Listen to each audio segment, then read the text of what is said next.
Hello good morning everyone. आज मैं आपको पढ़ाने जा रही हूँ गो का यूज डिफरेंट डिफरेंट प्रीपोजिशन के साथ। ठीक है, सबसे पहले तो मैं आपको बता दूं कि गो का मतलब होता है जाना। ठीक है, और इसकी सेकंड फॉर्म होती है वेंट, और इसकी थर्ड फॉर्म होती है गोन। ठीक है, और फिर मैं आपको बता देती हूँ डिफरेंट प्रीपोजिशन के साथ गो का यूज। जैसे हमारा फर्स्ट है go to.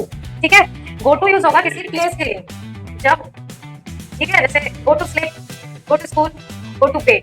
Go on second हमारा गो ऑन, इसका यूज होगा जब आप कुछ अटेंड करने जा रहे हो किसी लंबे टाइम के लिए। Go on vacation, go on a picnic, go on holiday. ठीक है, अब हमारा फोर्थ है गो फॉर। गो फॉर आपका यूज होगा, इसका पर्पस है वर्क। ठीक है, आप जब किसी काम को करने जाएंगे तो गो फॉर का यूज करेंगे, जैसे go for a walk, go for a swim, go for a drive. ठीक है, अब हमारा फिफ्थ है go to the.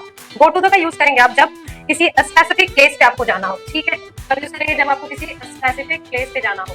Specific place जो किसी चीज के अंदर हो, जैसे किसी मॉल के अंदर हो, सुपरमार्केट, जू और बीच।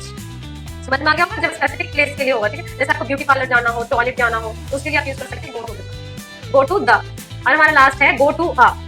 गो टू अ का जब हम मतलब शॉर्ट टाइम के लिए जब हम किसी चीज में ज्वाइन कर लो, किसी जैसे पार्टी में, गो टू अ पार्टी। आप किस शॉर्ट टाइम के लिए जा रहे हैं, कुछ घंटे के लिए, कुछ दिन के लिए, कुछ एक दिन के लिए, ऐसे कुछ दिन मतलब एक दिन के लिए, 2 दिन के लिए, उससे ज्यादा नहीं। शॉर्ट टाइम के लिए होता है, मैं आपको लिख देती हूँ शॉर्ट टाइम। तो आपको अब गो का यूज डिफरेंट डिफरेंट प्रीपोजिशन के साथ समझ में आ गया होगा। ठीक है, thank you so much, bye.